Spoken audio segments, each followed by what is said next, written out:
sessions, which I will hit record now. I think I've just done it, Dylan. I saw you. Sorry, you got it. Thanks, Andy. And we will be polling with Mentimeter. So if you've got any issues with being recorded or anything, just give us a shout out, and we can deal with that in due course. Cool. So we're using the framework known as donut economics, which was introduced by Kate Raworth. And I just wanted to quickly touch on this for people that missed last week. So the donut model. So we're really, when we talk about circular economy, we're talking about, transitioning towards a better system, a better economic model, given that the one that we're currently in isn't working for everyone. So this donut model is a really neat sort of framework and narrative developed by Kate Raworth, which really looks at we need to sort of pull back and live within the outer layer of the donut, which is the ecological ceiling, and looking at all these sort of planetary boundaries that we're currently exceeding or overshooting that we need to come within, and then the inner ring of the donut, which is a social foundation, individuals and humans in the world that aren't meeting their basic needs, and how we can really pull people out of that unjust sort of middle of the circle and get them in sort of living within the donut. So a lot of this work using the Three Horizons framework and our work in circular economy is inspired tonight by Kate Raworth. So definitely encourage checking that out if you're interested to learn more. We'll go to the next slide, Adam. So I'm going to hand it over to Adam now to talk about what we did last week and his role. So Adam's a futurist with ENCL, and we're very pleased to have his assistance along with these sessions. So over to you, Adam. Thanks, Dylan. Yeah, my name is Adam Jorlan. I'm working as a futurist, so helping organizations and groups of people to make sense of what's coming next and how to deal with the scary future or the exciting future. One of the sort of main tools I use is scenario planning, which most of you have heard about, but I use many other tools as well. Also part of a group called the ENCL Collective, together with Dylan and Andy and some other people here tonight. We are a group that works to create a new generation of change makers in Perth. And we're at encl.co, if you want to look us up, encl.co. Sorry, so let's go into what happened last week. So this is these three sessions are running now, April, May, and they're based on a framework called the Three Horizons by a guy called Bill Sharpe. It's a futures tool, so I use it sometimes, and I've found it very good now for the COVID-19 crisis, where we have a disruption or world in turbulent transition, as you see here in this graph. So basically, Bill Sharpe talks about three horizons. Horizon one is the business as usual, the current, what happens currently, the dominant paradigm. And then we have an emerging future, horizon three, and then a sort of in-between future, which is horizon two. So last week we talked about horizon one, the business as usual, which is in our definition a degenerative and divisive economy. And today we're going to talk about an emerging, a more positive future, H3, which is regenerative and distributive economy. So donut economy, circular economy, there are many names for it. And then next week we're going to talk about H2, horizon 2, which is the disruption, so the interim system, and the world in turbulent transition. So COVID-19 has sort of forced us into H2. But the interesting thing is we're sort of playing across three horizons right now, so it's confusing times. So hence we're running these three sessions, and we'll see what comes after. Maybe some projects will come out of these sessions, some other workshops, we'll see. So these sessions are based on how many, 12 questions, is it? Something like that. So last week we did from A to D. Today we will do 4 questions, and then next week 3 questions. So just move on here. Go back to last week. And first question we discussed was, what is business as usual, the key characteristics of the prevailing system? So we had heaps of interesting outputs here. Mostly, the big ones here, as we see, is unsustainable, the linear economy versus the circular economy, extractive capitalism came up, waste, bureaucracy. Short-termism is interesting as well, versus more long-term thinking, profit, capitalism. So this will be, as Dylan said, this will be written up, this data, and we'll put it to use later. So it's really interesting to see how people perceive the current business as usual system. The second thing we went into was looking at the sort of drivers for this. What were the reasons for getting into this unsustainable, socially unjust system that we're in now? What were the values, cultures, laws, and events that led to this? We had talked about male dominance, we talked about self-interest, competition, growth mindset, all these things. And lastly, or not lastly, but then we went into talk about the challenges of this system. What's happening now? Why is it not working? Why is it not fit for its purpose? Why is it failing? We had heaps of things. You only see a few here. I'm not going to talk too much about that. We talked a bit about how fast we want to see a decline of this system, because collapse is rarely beneficial. We've got to maintain some things of the current system. And then the last question we looked at was those things that we want to keep. So, for example, the infrastructure that we have, there's no point in that disappearing or sort of throwing that out. The whole idea of not throwing the baby out with bathwater. So what are the things we want to retain rather than lose once we move from a linear to a circular or new economy? So obviously technology is a big thing there. Knowledge, local government we spoke about, other types of governments I don't think is on the list. Yeah, so you can see the cloud here of words and concepts. We're going to move on to today's question, so question E. And do you just want to mention, I can't see the number here, Dylan, the Mentimeter. Yeah, so if you're just joining us and using Menti for the first time, so just go to use your smartphone and open a browser and go to www.menti.com and use the code 504466, which should also be up the top bar of your screen. If you've got any issues, just let us know, chuck them in the chat. Cool. So let's you take our phones and respond to this first question here. What's the future we want to bring about? What's the culture, the values and key characteristics? Try to imagine what it would look like and feel like this future. So this is a bit of a visioning exercise. For some people, it's easier to close your eyes and put yourself in a mindset of the future. We want to get one or two words for this future we want to bring about. What does it feel like? What does it look like?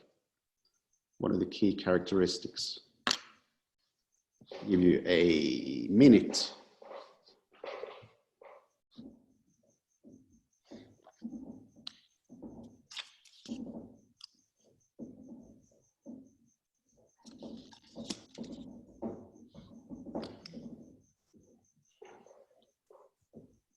We'll show some results. See what's coming up.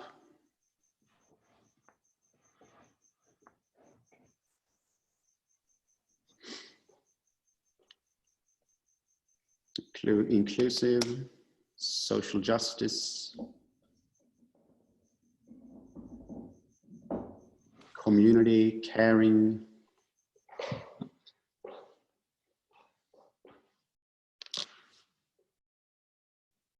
All right. People are still going. I'll give you another 10 seconds and then we start to discuss. Inclusive is a big one here. All right. Do we have any, I would love to hear from people. If you want to write something in the chat would be the best, and then Andy will maybe read out something and ask you to comment on this. I'm interested in, I mean, regenerative is big as well here now. Does anyone want to talk about regenerative? Can we love that concept? Or does anyone want to talk about anything else they put up there? Abundance is also interesting. Do you have anything in the chat, Andy? Regenerative is about, well, it's agriculture and also like work that is actually regenerative, because at the moment work is just kind of draining people a lot, I think, a lot of the time. Yep. There's a guy called Daniel Christian Wahl. Can you write that down, Andy? Sorry. Or someone in the chat group who's probably the most interesting writer on regenerative cultures, economies. I think his book is called Regenerative Culture. What else do we have? Do we have anything in the chat there, Andy? We just have one question from Blaine, but I think it's probably best to address later on because it's quite a sort of big and prickly one, but it's definitely worth us having a discussion after we've gone through everything. Yeah. Any other comments on this one, or should we move on to the next question? Do you have any comments, Dylan, Andy? Yeah, I think for me, so I put in abundant and regenerative and just, I think were the words I put in, but for me, regenerative is about our relationship with nature, I think, and that really needs to change even how we work and yeah, instead of depleting nature, you know, can we live in harmony with it and create, yeah, give back to nature as well as and live in harmony with it, I guess. That's kind of regenerative for me. Yeah, I'd just add on to that the inclusive and equality sort of tie into that generative. They're all sort of, and the social justice and the caring. It's quite interesting to see that it sort of shifted from just the sort of environmental focus, which is sort of circular economy is sort of renowned for, and is sort of, you know, seeing the economy for something more inclusive. So it's really, really interesting. Yeah, I thought about that as well, that the big ones here are the social side. I'm not sure if that's a reflection on the situation we're in now with the virus, and economy is a big social aspect of that as well. The environment seems to be sort of, we have sustainable here on this side, but that's very interesting. I don't know if Blaine, you want to sort of come in and you just put something around that and just sort of have a bit of conversation with Adam, if you're yeah, I guess just the fact that, you know, even 5 years ago, renewable and sustainable were these two big catchphrasey words that were used a lot, and really they've become quite very much part of that greenwashing for government policy more than anything. But regenerative, which the expression of it is much more just, I suppose, and encompasses a lot more than just making sure that we don't chop some trees down, kind of thing. So it's just interesting to see on the cloud. Yeah, I agree. Like sustainability, the problem with me with sustainability is also that it's about maintaining or sustaining whatever we have. It's not about regenerating or thriving, which is more interesting than sustaining maybe. So like, I like regeneration. Regenerative economy, thriving economy, thrivable rather than sustainable is an interesting concept, I think. Well, and also, like you kind of sort of say, is about keeping things the same. It's not a measurable reduction of something, or inclusion of something or exclusion of something else. It's sort of this sort of very wishy-washy term. Very much. Yeah, we need new terms. Regenerative is a bit sort of, maybe a bit, it's not as sort of cool as donut or circular, but yeah, I don't know. We've talked a lot about this with Andy and Dylan as well. Like circular economy it's a bit of a cool thing now. But is it sort of enough? Is that really, because if we look at this word cloud here, there's way more than a circular economy, right? This goes back to what Dylan was framing. Like everyone in the circular economy space knows narrative 1, which is about materials, energy flows. And narrative 2 is really about this, is about inclusive, regenerative. And it's the side that often doesn't get talked about as much. And it'd be interesting to see what happens in the coming future. I think there will be a shift. There was a sort of a shift last year in this sort of space. Even people who've sort of been behind it are getting a bit burnt out with just the narrative 1 that's just been pushed by big business and this, that, and the other. So yeah, let's see how it sort of plays out. But I just wanted to sort of add that in, that there is this narrative 1 and narrative 2. So just got something in from Prashant. I don't know if you want to come on and have a quick chat with Adam. Yeah, so hi guys. Just from the standpoint that what the future should look like, I think putting a price on environmental cost would really drive the decision making throughout the society. If it's corporate, social, personal decision making, if you have a cost associated with environment, then the preferences, choices, the value system will shift completely. So that's what I think would pivot across the board. Yeah, thanks, Prashant. We're going to move on to the next. I think jumping into sort of solutions here, it feels like we need to move into that. Andy, do you have anything else, or should we move to the next? No, just move on, I think. Sorry? I think if you want to move on, that's great. Cool. Yeah, thanks, Prashant. See if I can move on to the next one. So get back to your Mentimeter phone. Next question is the following. What are the seeds of the future we saw in the word cloud? If we sort of bring all that together, whatever we want to call it, what are the seeds of that future that we see in the present?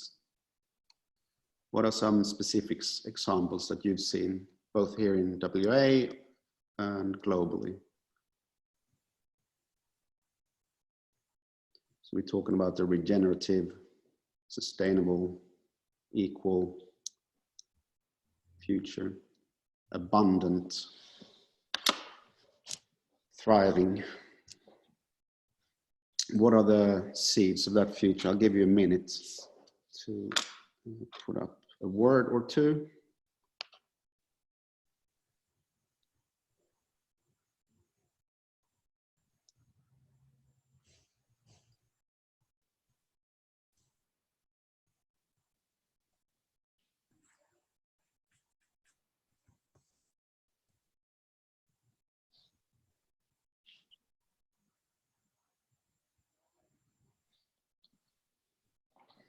See if we have any results that I can show.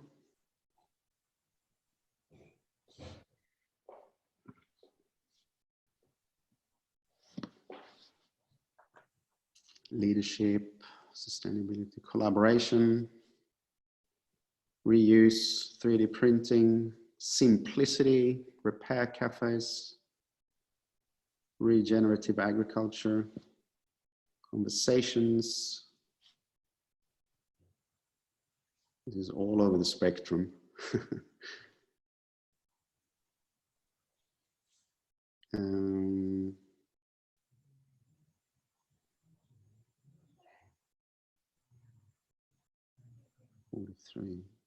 Another region, ag, let's see, collaboration, community development. So are there any specific examples for those that are sort of like broader, like simplicity, conversations? Are there any initiatives you see here in WA or globally where people have used those concepts and actually do something more tangible? Conversations, for example, I mean, we do a lot of, this is conversation, I guess, in one sense. Repair cafes come up a couple of times. That's a very tangible action or initiative. Collaboration as well. We all talk about collaboration. It's bloody hard. What can we do to collaborate better?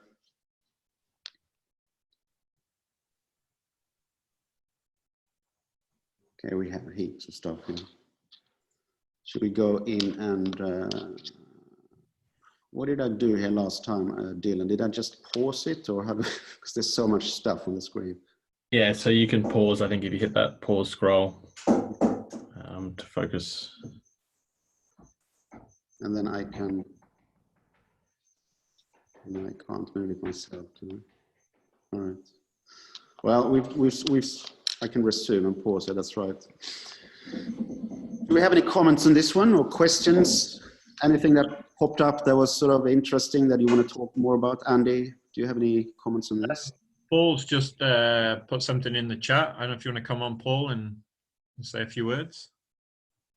Yep, trying to unmute. Hi guys, yeah, Paul here. Can you hear me? Yep. Yeah, I can hear you good. Okay, Yep. Very good. Yeah, I don't know whether these guys are Biopack from Perth or not. You're telling me about it, but these are the compostable or compostable and biodegradable coffee takeaway cups, Biopack, and they do also trays. All the takeaway, trays, cups, bowls, and things you can find in takeaways, shop and coffee.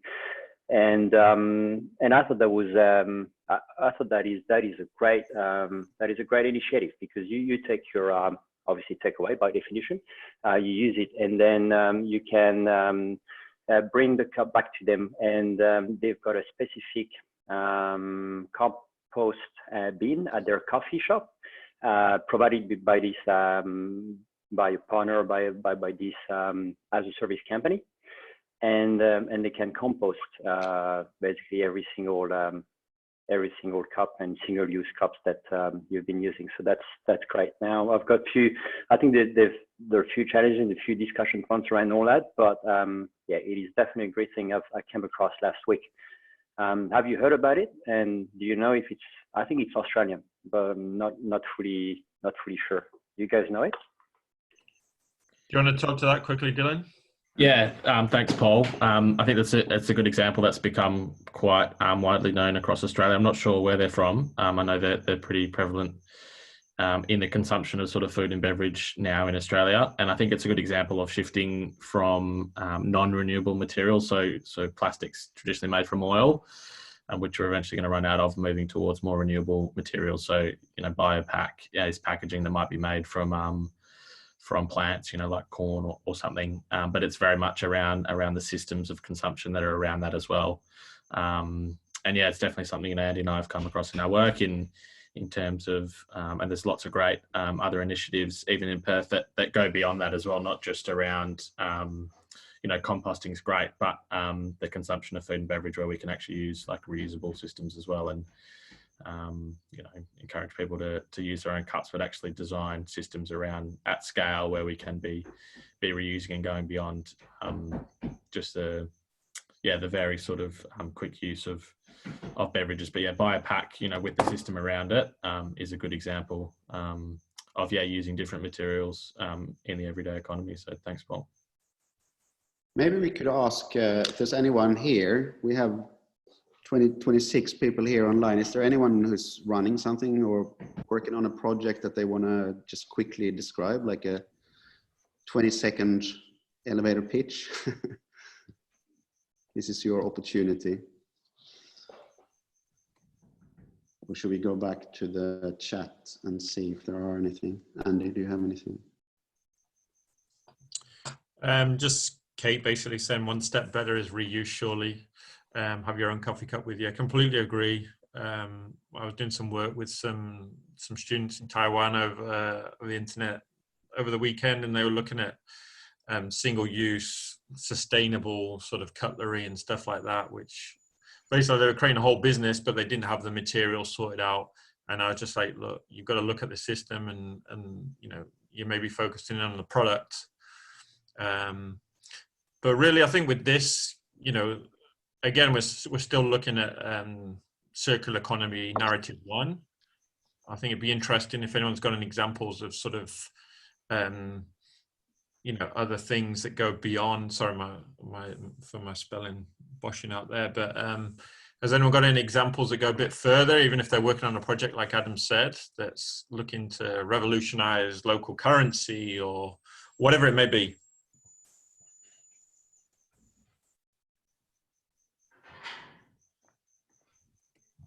Hey guys, Prashant here. Just not particularly working directly on the project, but the company I work with is already figuring out products to capture methane gas before it's released to the atmosphere.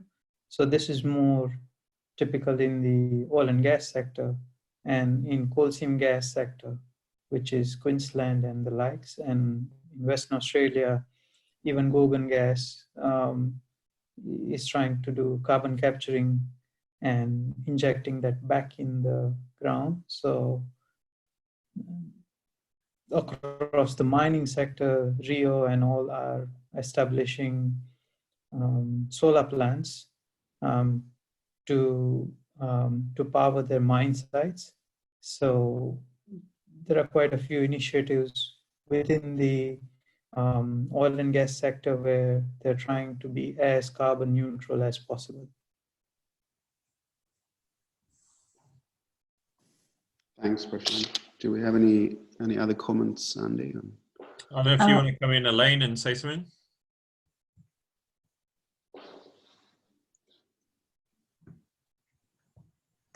Yeah, Elaine's posted something regarding Quest Lab. I don't know if you want to come in and say a few words.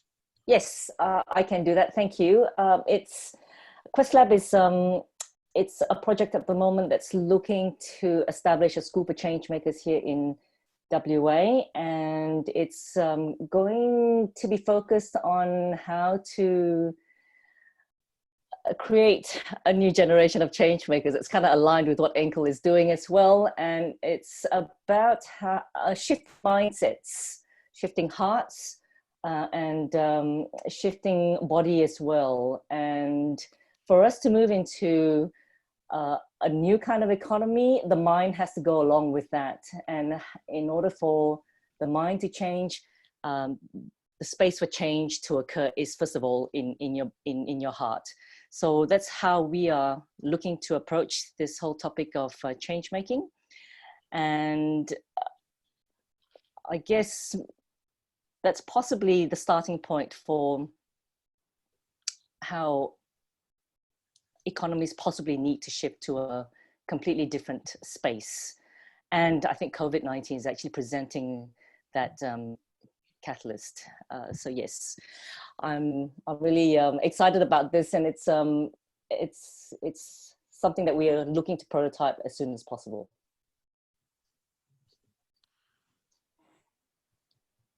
Thanks, Elaine.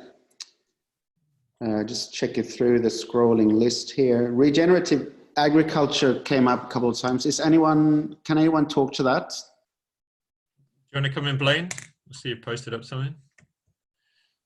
What is regenerative agriculture? So that's more Tristan's jam.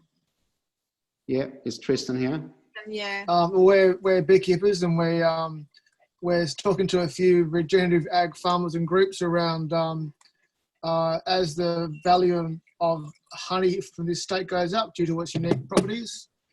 There's more value attached to forest-based honey from this state, which means there's potential to actually get value from remnant bush blocks or region areas for farmers. So rather than having it as a purely sort of ethical, ecological value, actually getting a financial return from remnant bushland sites. Cool. So that's a project you guys are working on? Very early stages. So there's 2 or 3 regen groups we're talking to. Yeah. It'll be more viable as the current research gets published around the honeys WA. Some clinical trials are done, and that will then push the value up higher in the honey, which allows greater return to the landholders. Right. Currently for a sort of standard bush honey, it's not, you know, we're not quite there, but there's strong indications that the price will start to increase in the next 2 or 3 years. Yeah. Do you have any information? Is there a website or anything around that, or what's the name? No, it's more us having discussions with our regen ag farmers, Yeah. putting together some loose ideas around putting a more formal structure later on. Cool. We're in Right. that position where we're between our industry groups as representatives of different industry bodies, but Tristan also is doing formal academic work with Chem Centre as well, finishing his PhD. So we're in that position where we've got our feet in a couple of different camps, which is really helpful because agriculture is very much a silo-based industry. Yeah. To say the least. Right. Thanks, guys. Do we have any other food or agriculture people on the call here that want to tell us what they're working on? So I'm Rob here from Hippie Food Co, and I think we've got Greg here also on the call. Something we've been working on really that sort of presented itself in the last 4 to 5 weeks was just sort of a grassroots movement around some other similar industries to what we do. So we're a kombucha company. We were approached by a similar industry, so in a like business, at one of Perth's, or certainly WA's more prominent juice companies. They had some challenges. We're quite fortunate in the way that we've got a few verticals within our business. So they saw some similarities, I guess, in our client base and the way we do things. And very quickly, we sort of assembled, you know, a couple of us together and saw some quick wins that we could have. Now, really, what's sort of come from that in the last 3 to 4 weeks is we've now sort of built the team out to 4, and they're decent-sized businesses, certainly within the WA community. And we're at the very early stages of launching. We're not really sure what it's going to look like and feel like, but we're sort of terming it or coining it Made in Perth or Made in WA. So it's really just to bring local businesses together and just share the commonalities that we have. So I guess what we've noticed is that a real willingness from similar businesses to really just open up their books and just be open and transparent in the way that we do commerce and the way that we sort of operate with our stores. And the upside to this potentially is that we know we could see a 2 to 3x, I guess, on our total commerce, certainly in WA. So it's been a pretty exciting little ride the last 4 weeks, given everything going on. And just the momentum that we've gained, certainly in the last 2 weeks, has been incredible. So it's really invigorating to be a part of it. And it does make you question as to why it took something like this to really bring this openness about with local business. And potentially for us, we can't see really why this isn't something that we would continue with other businesses moving forward. So yeah, probably something that I'd challenge other industries outside of food to probably think about, you know, other similarities or other business partners, not necessarily competitors, but more peers that you can work with, where you can actually sort of band together and really launch on the back of this thing far more powerfully than you did before, and still maintain that agility and that speed to market. Yeah. Thanks. Great. It's interesting you mentioned openness and transparency, and I think that's, I mean, I'm not sure if that came up on the cloud of the future economy, but I think that's something we'll definitely see. Transparency in supply chains and those things will be really important in the future. Do we have anything else, Andy, or should we move on to the next question? Kate's just posted something out. I think if you want to come in, Kate, I think it'd be interesting, seeing as you've been doing this for a while, working in a workaround cooperative. Yeah, do you want to just quickly tell us about Galactic, Kate, for those who haven't heard about you. Okay, we do repair and service on scientific equipment, but that's not the only thing that we do. We're very much involved with sustainable workplaces, or yeah, got to think of a different word than sustainable, don't we? It's about us being an employee-owned cooperative. So everyone gets a share in what happens. So we all take a risk, but that part of that risk is that we are doing something different. We are choosing to, I think, move things forward. We are able to help our community. Not sure what else to say. That's great. Thanks very much. We're sort of going into the next question here, I think, already. So let's move on to the next one, right, guys? What do you think? Yeah.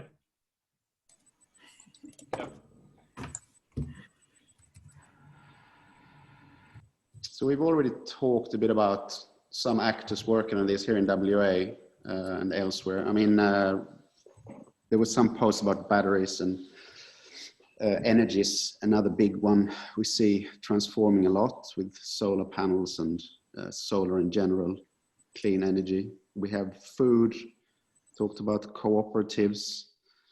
So there are sort of seeds of a future that we see already, but how can we sort of scale them up and spread them? I think that's that's one of the challenges, and that's the thing that us on this call and people in our networks will have to help with, so sort of connect, collaborate to spread all these things. So I'm gonna ask you to take up your phones again and respond to this question. How could all these initiatives be scaled and spread? Give examples of actors who are already working on this. So who are the actors that are helping smaller actors to spread things, networks, the associations? It can be technology platforms, apps. When we talk about scaling these days, always tech always comes into the discussion. I will show some results. You will have another, say, 30 seconds, put up a couple of words. Should they scale up? Someone asked. That's a really good question. Should we scale things up? Scaling up doesn't necessarily need to mean bigger. I mean, you can scale in networks as well, which is another way to scale. So you keep the small scale. What else do we have here? Basic income. Galactic, obviously, Kate, that is a platform. Education is very important, Elaine mentioned. I think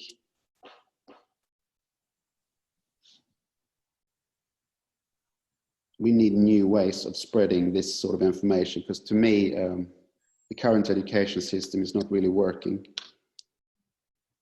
If you want to learn about regenerative agriculture or blockchain or cooperatives, it's hard. Interesting, actually, what's happening now in the education space, because I am seeing some signs coming through that there's collaboration happening between entrepreneurs and schools and universities around crowdsourcing ideas to come up with innovative products and services that addresses COVID-19.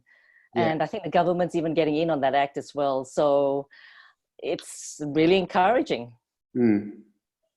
That's the disruption. The benefits with this disruption, you can see unlikely partnerships forming and we spoke a bit about that last week, that it's hard for government and institutions to sort of, welcome all the ideas and innovation and help that people are willing to offer them. So that's yeah, totally, Elaine. The new collaborations we see, it's really interesting with COVID. We have some people here. Damon Gameau, 2040. He's building some sort of platform, I think, for, some of you have seen his film, which has now turned into sort of more of a platform for people who want to change things and create a new economy. What else do we have? Maybe we should open up to people. MyGov, it's another platform, yeah. Space Co, is that Space to Co? Yeah, Space to Co, someone's talking about here, which is a platform to source venue. Precious Plastic. It's all disappearing here. I might stop the scroll. Do we have any questions, Andy, in the chat, or any comments? Not to this specific question. If anyone wants to come in, I think first and foremost, rather than examples, what would be the sort of key areas is maybe a good place to start. Where do people see the sort of a slight scale up and spread stemming from? What's required would be my sort of interest. You mean sort of like if we should pick a theme, or like whether it's maybe leadership or it's sort of grassroots stuff, examples, whatever it may be. Yeah, I think education is, to me, like someone posted here that do we need to scale things up, but ideas and education and knowledge and creativity, there's nothing wrong in scaling that up, I guess. So, like, I'm really interested in education personally. But what are other things that we could sort of, yeah, that's a good question, Andy. Are there any comments on that? And I want to just come in.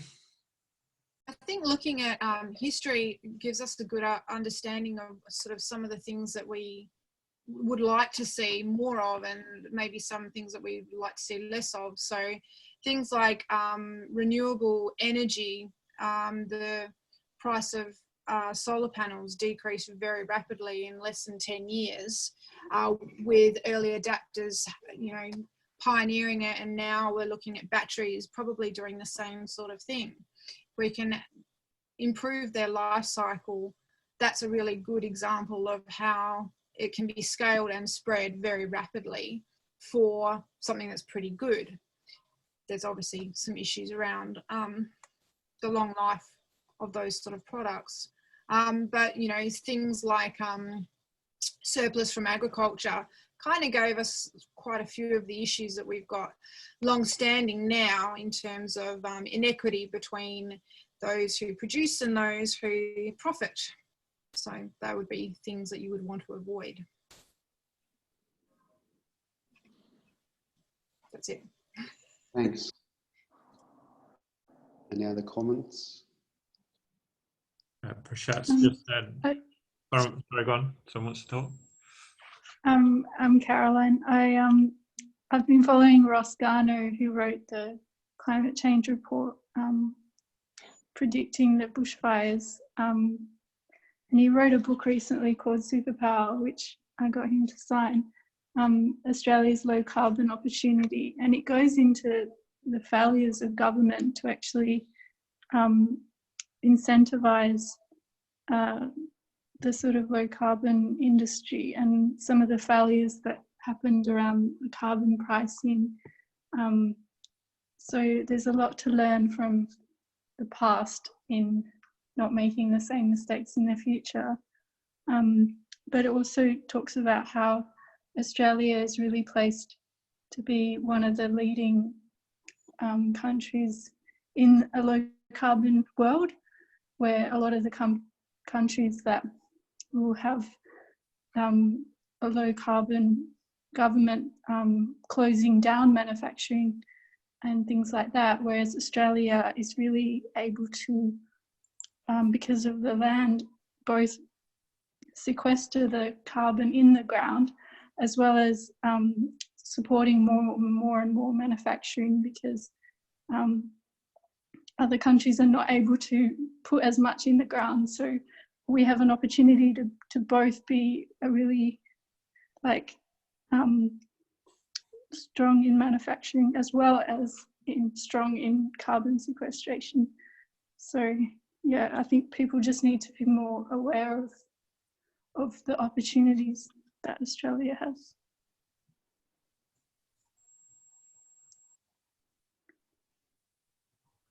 Yeah, definitely. Thanks, Caroline. Yeah, I think we probably need to move on, but that ties into a point that Prashant's made. You know, the government, obviously we brought in, you know, the shipbuilding into WA, manufacturing WA with partnerships with other countries. Similarly, government can drive initiative for hydrogen, space industry, wave energy, etc., etc., etc. So yeah, it's posted up as well, a link there. So I think just for time, Adam, it's probably best to move on. It's 5 to 9 now. Yeah, let's move on. Just if Dylan has any comments on these things here. You're the expert on various initiatives here in WA. Yeah, so I guess just touch on, so October last year, we did a mapping exercise, which is up on our website, where we tried to build a database of, and it's great to hear from some of the people as part of this community, like Blaine and Tristan from Honey I'm Home, and Rob and Greg from Hippie Kombucha, some great sort of small businesses that are sort of moving into this sort of regenerative space, and really collaborating within the community to make stuff happen. So definitely check out that resource, and we'll definitely cross what we've gathered here with what we did last year in October. Yeah, I think it's quite interesting as well around what's happening locally versus what's happening globally, and off the back of COVID. I think there's some good examples there of you know, quick responses that businesses and governments are making in response to COVID.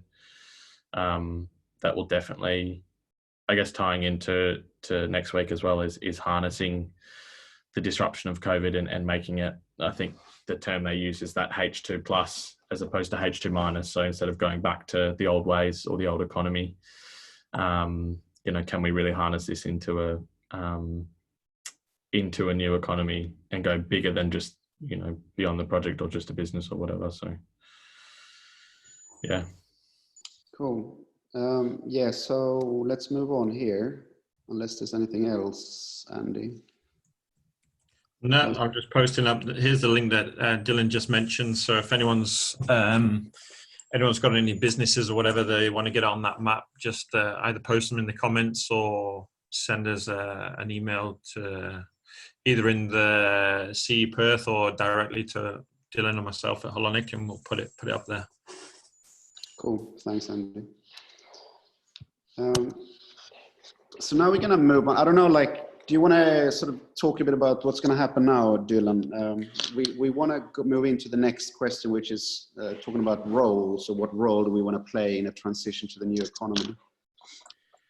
Yeah, so I think this is kind of a natural progression, and even some of the conversation we've had on the call, people have been talking about what they're doing locally through their businesses or through projects that they're getting off the ground.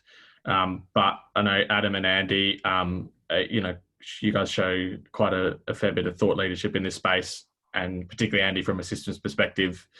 When preparing the session, we're talking about, you know, the definition of roles as change makers. So I guess, yeah, for those that want to leave and go to bed, that's okay. We can sort of wrap up the session there.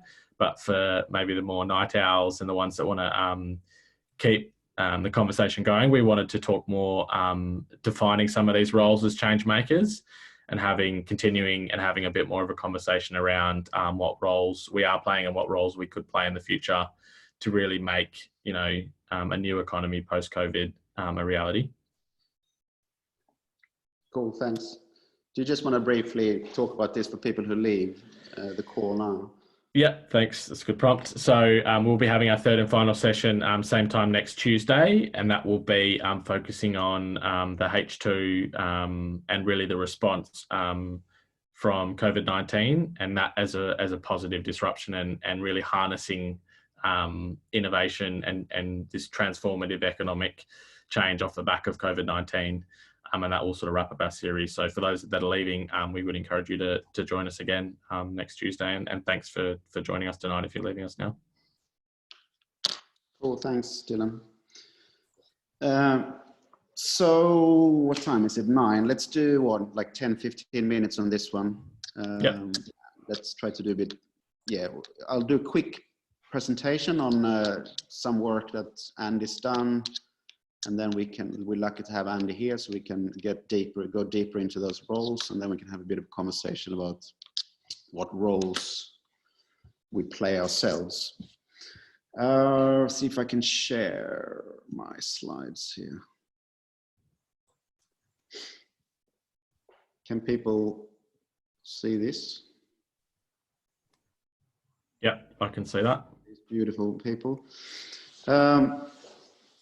So what is your role in the transition to a new economy? I want you to keep that question in mind when I show the next couple of slides here. So as I mentioned before, or we've talked about these 3 horizons, Bill Sharpe's model. There's another model that we've used before, which is a more simple model with 2 curves only, which is sort of, you know, you have the current economy, and then you have the next economy or the new economy.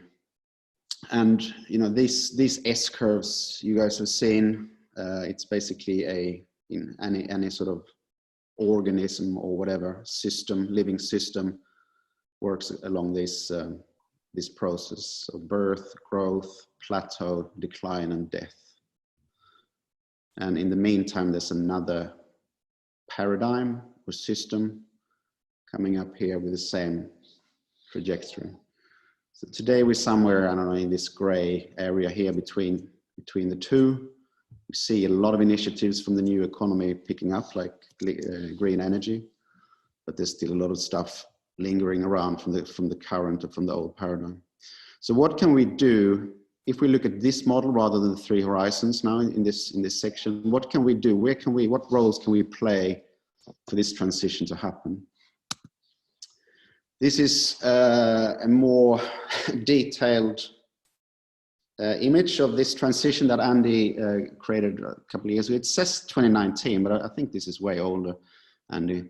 And I remember we spoken a lot about these things. And we're not going to sort of linger on this. This will be posted up after, if you want to sort of go more into this. But we're going to jump straight into the 8 or 9 roles that Andy identified when he did this work a couple of years ago. So I'll just quickly go through them, and then we can talk to Andy and each other about these 8 roles. Is that all right, Andy? Or do you want to? Yeah, for sure. Just go into them? Yep. So keep this in mind when you listen to these 8 roles. What is your role in the transition? The first one is the systems leader and the visionary, who's able to see the bigger picture, help other stakeholders do the same. These people nurture reflection and productive discussion, allow people to understand one another better, build trust and relationships which promote collaboration and creativity. And they're good at shifting collective focus from addressing symptoms to rethinking and co-creating the future. So these are the systems leaders and visionaries, based on Peter Sengi's work on systems leaders. If someone, most people have heard of Peter Sengi, one of the systems thinking gurus.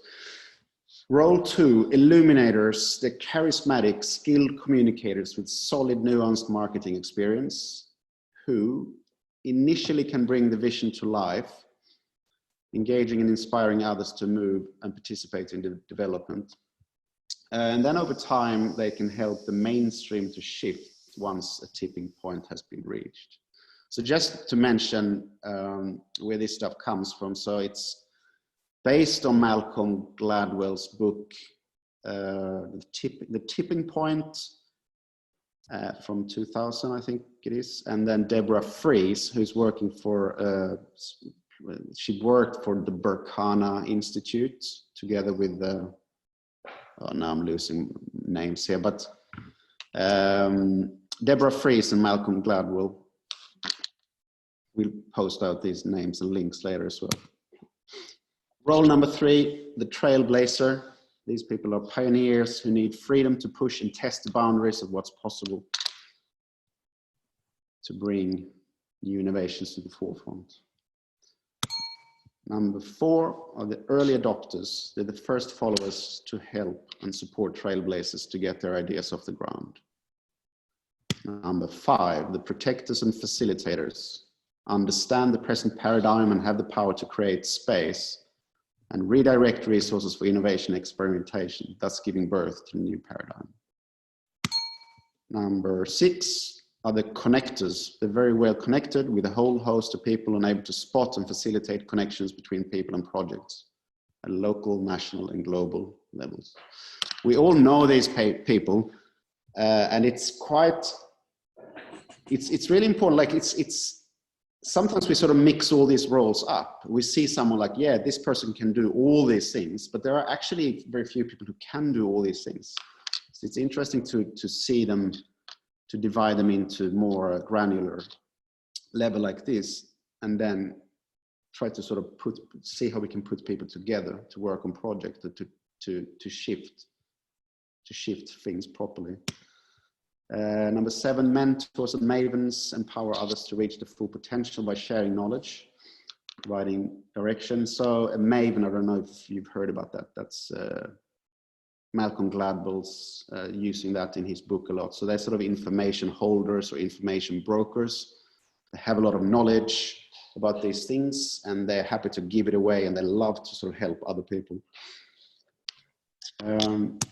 Bridges are pragmatic visionaries who extend the present paradigm by keeping a close eye on, keeping a close eye on or working closely with trailblazers so as to future-proof developments, thus reducing redundancy and stranded assets. So how can we keep the important things from the current paradigms and shift those assets to the new? And then lastly, the hospice workers, who are people with strong interpersonal skills, and patience is a key word there, that first work to ensure the health of those in the community, and then secondly, help the late majority and laggards within the mainstream to transition from the old to the new. Cool. Let's open up that to the group. Do you want to mention something, Andy, about how you came to this? Yeah, just like you said, Adam, basically I haven't sort of invented anything here. I've just sort of read a few different things and sort of said, well, that then in these different models, for me, it seemed that they were missing a few different types of roles, and through reading different sources, sort of compiled this list, but I don't think it's exhaustive. I think there's other things. Maybe if anyone's got any comments of what type of role might be missing, that'd be really beneficial. And yeah, I think if just pass it back to you, Adam, and you take it where you want to go, basically. Yeah, just open up. Do we have any? Does anyone sort of identify with any or a few of the roles? I mean, I can definitely see a few of them that I sort of feel like, yeah, that's my strength. Some stuff I sort of feel that I have to do, but I don't really like doing. So that's another really important thing. Like, we have skills doing some of these roles, but sometimes we have to take on some of them to move things forward. Dylan, do you have any thoughts on this? Yeah, so I think, our intention, with the community and with what we're doing with Circular Economy Perth, I think, I'd probably resonate with being an illuminator and a connector, and just supporting and wanting to see, these initiatives scale and grow and sort of reach the mainstream. And that's kind of, I guess, what we're trying to do. Yeah, I think it's a nice way to frame it.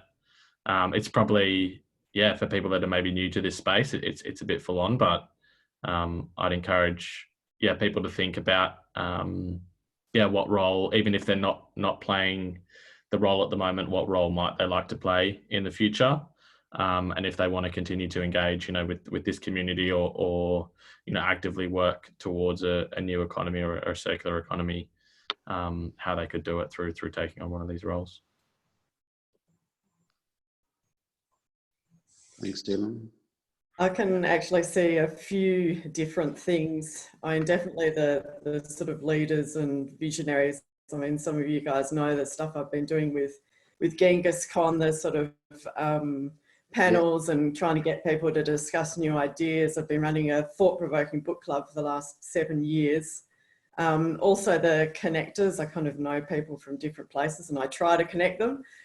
Doesn't always work. And then probably more recently the hospice work stuff, like especially with COVID-19, like trying to sort of keep track of people and check in, see how they're doing and that.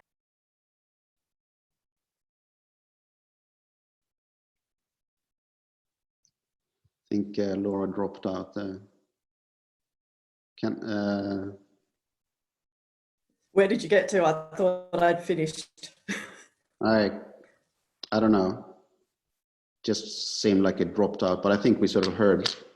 The COVID-19 stuff, I think. Yeah, that was the last bit. Yeah, cool. Yeah, thanks, Laura.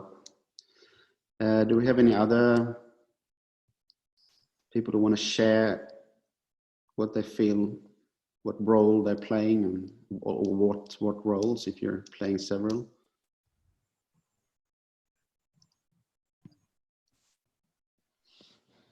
I think, so this is Tanya, I'm a new member to the group, and I've just started a startup in this, basically in this new economy, and I think being a person who starts up, being especially a one person, you kind of, you're a mixture of all of these positions in a way, but what you really want is that you want more people to come on board and to take each of these positions up.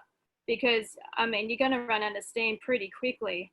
So, yeah, I think it's a lot of work. I don't know if anyone else is in the startup space here, but you probably find yourself doing a lot of different roles, and then hopefully that can kind of pass on down the track, the more people that come on.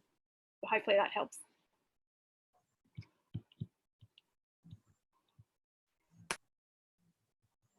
Anyone else who feel the same? The startup, we have to be all of these roles.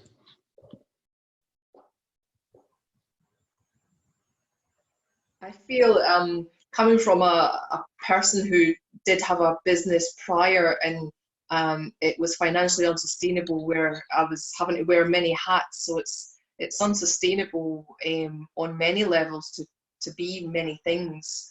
I feel that there's a healthier way to do it when we focus on either working together and focus on our strengths.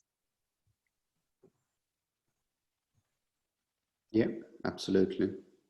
Andy used this work as well. I mean, one follow on to this work was your work on activist, change maker burnout, or whatever we call it. We talked about. Do you want to talk a bit about that as well, Andy? Yeah, I think just to add to that last point, you know, even with working with Dylan at Holonic and with CE Perth and other people that we're working with, I think it's finding those people who you can add value to and they can add value to you. You know, when you're starting up something small, it's like, yeah, we can do a bit of everything, but obviously we've got to play to our skills. And for example, you know, CE Perth wouldn't be what it is with someone like Dylan, who is a bit of an illuminator and, you know, has connections and can remember everyone's name and can get something organized pretty quick and have 60 people turn up for a Ellen MacArthur Foundation chat in the CBD. And you're like, how the hell have you pulled that off in 2 weeks? You know? And same with Adam, you know, different people in your support group, I think is really, really beneficial. And really, for me, it's understanding where your real strengths are and where your weaknesses are. And obviously trying to develop a bit of the weaknesses, but obviously, you know, we don't have time to get into everything, and obviously the skill set, and don't enjoy doing everything as well. So, yeah, so that's sort of my sort of take on it.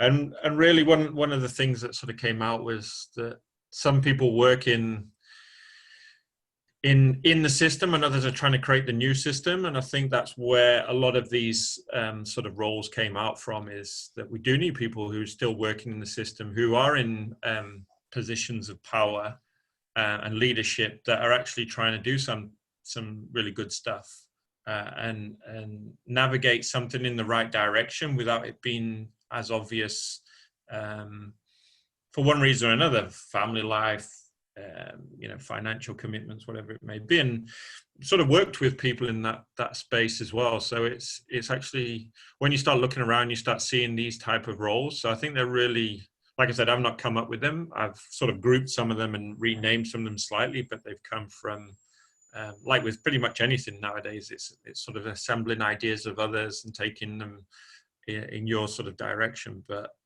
I definitely believe that there's potentially other groups, and yeah, I think it's interesting to understand where you sit on those curves as well. Are you working in the business as usual, trying to create something new from afar?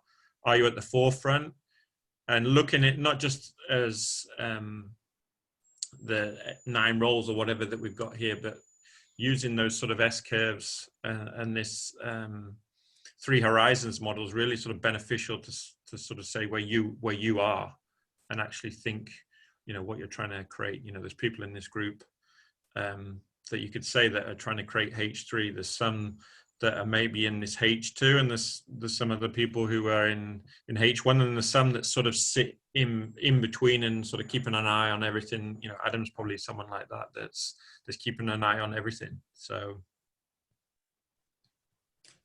it's interesting also, if you want to you can also use this as sort of like, what are the gaps here in the change we want to create? Like, if you're a group of people, who's missing? Like, do we have all these people, or, well, we don't have this person, so maybe we should look at finding that person, recruiting, or finding a volunteer that can do that work. So you can sort of, it's a good model for various objectives. Yeah. Do we have any other comments from the group? Any trailblazers, connectors, mavens who want to say something? Yeah. Can you hear me? Yeah. Yeah, this is Mark here. I was looking at the list of different roles and wondering where Lady earlier on spoke about startups, and many of them are about enabling technologies, and where does that role fit in, where they enable it through their knowledge of technology perhaps, or actual technology? Or I can understand a maven who has knowledge and information and using that in a consulting role. Perhaps your panel would like to comment? I just thought about when I saw trailblazers, the number 3, trying to bring new innovations to the forefront, but it's not. Yeah, that's true. I think it's the one. Yeah, an entrepreneur is quite a complex. I mean, you definitely have to play several roles to be a successful entrepreneur. But trailblazer is sort of the number 1 for me. Okay, leading the way. It's interesting to sort of, like, I thought about when I wrote this up earlier, people like Steve Jobs or Elon Musk, who are spanning quite a few of these things, and if they don't, they sort of like recruit the right people who can help them. You know, it's quite interesting to see, put this lens on people who are already famous visionaries and leaders. Any other comments on this one? Do we have anything in the chat, Andy? I've probably just got an observation. Since this COVID thing sort of has really upset, well, I guess changed everyone's worlds in the last 5 to 6 weeks. One thing we've really noticed is that we're probably we're a more established business. We've been running about 5 years, and just the rejuvenation we've seen within ourselves and within our business, and identifying, I guess, each of those archetypes that you were talking about. We're actually sort of seeing them again within our business, so within ourselves, and carrying a few of those, and maybe a few of those have been lying dormant. And at the same time, identifying it with our peers. So, you know, back to again what we're working on at the moment with this collaboration with similar businesses, we can see the parts, I guess, that are probably lacking within our business, within other businesses, and vice versa. So it's actually, it's been challenging, but actually it's quite an exciting time, I think, and maybe for people, I guess, that are in a similar position to where we are, an established business, and probably got to that crossroad where, you know, is it too hard to continue? What do we need to do? Maybe just sort of look outside the boundaries of what you've been used to, and see if you can identify, I guess, any of those archetypes in, I guess, in business partners, or even within the existing framework of the management, or I guess employees that you've got. Because quite often what's sort of needed to move us out and beyond this into, I guess, the next paradigm is really to sort of step up and look at new initiatives that probably weren't really in our sights, you know, even as recent as 2 months ago. So yeah, just, I guess, be present to what you see around you, and I guess the people you're working with, and how can other people sort of collaborate with you as well. And that's one thing we've really noticed. We got reinvigorated by even one of our peers, who we certainly didn't see as a competitor, but we didn't sort of in any way see them as a value add to our business. You know, they're a very much a value add to our business on the other side of this, to the point where, you know, we're really, you know, invigorated to launch pretty powerfully on the back of this as well. You know, they I guess they carried skill sets that and contacts, and, you know, similar to a Dylan, they're kind of a similar character. One of the guys we're dealing with at the moment, he's really able to connect the dots for us, and that's probably not a skill set we had within our business. So yeah, I guess maybe just sort of step outside your business a little bit, have a look around at who's in your immediate environment, and reach out to them. And that's something that we're really glad that we did do, and trust ourselves on it. Thanks, Rob. Yeah, that's an Can I interesting just add to that? Sorry, yeah, go ahead, Caroline. Sorry, I was looking into Europe last week, and I found out that they did a EU versus virus hackathon. So I signed up and I participated over the weekend. And it actually broke the Guinness World Record of the number of, they have 20,000 participants in the hackathon and about 2,000 teams. So I joined a team with 7. So I had someone from like Romania, Portugal, Turkey, and I was in Australia. And we all worked together and internationally, and I've like never done a hackathon. And then we put together a video, a pitch, we did a pitch deck and so many things. And I was like, I've never worked this much. I feel like the last 3 days I've done like a year's worth of work or something. And I'm like, how is this an opportunity that COVID-19's given us? And we created Unite, which is a government procurement platform. And Unite stands for Underserved Needs in Times of Emergency. And we connect companies that are refocusing their businesses from, say, like Burberry's making gowns and masks, and a distilleries making, like a gin distilleries making hand sanitizer. So we're now hoping that the European Commission will take up our project, and we would actually transform not just COVID-19 related things, but the whole of Europe is transforming because of this hackathon. And I think that shift, that energy is actually going to go to like other parts of the world, because everything has changed. You think it's maybe just the healthcare and everyone's in lockdown and then afterwards, but so many things I think are shifting that are really like exciting, but also like terrifying how fast everything is moving. And I'm like, yeah, but there's so many opportunities, so just have to be open and not be afraid of it. Totally. That's great, Caroline. Thanks. Do you want to wrap up here, Dylan? Yeah, I think so. It's sort of 9:20. Yeah, so thanks everyone. I think that's a really nice way to frame it. I know it's late, so thanks everyone that's hung on. Yeah, so we'll be back again next Tuesday. So it'd be great to have everyone back online. If you've got any comments or any feedback or anything, let us know. We definitely took on board some of the stuff from last session. And this is sort of an evolving piece of work and ongoing conversations. It's really great, I think, tonight, for me personally, just to hear from some of the people within the community, the businesses. Yeah, like Rob, that's really sort of nice, positive story. And I think we're due to catch up tomorrow, so I look forward to that. And yeah, just keep on going on. If there's any way we can support or help you, let us know. And if you've got any ideas sort of for future events, we'd love to hear from them. We'd love to hear from you, I should say, and we'll post out the recording and the slides from this through the meetup group. So yeah, please continue to engage, and hopefully we can see this grow into an influential piece of work. So thanks again. Thank you. Thank you. Thanks, everyone. Guys.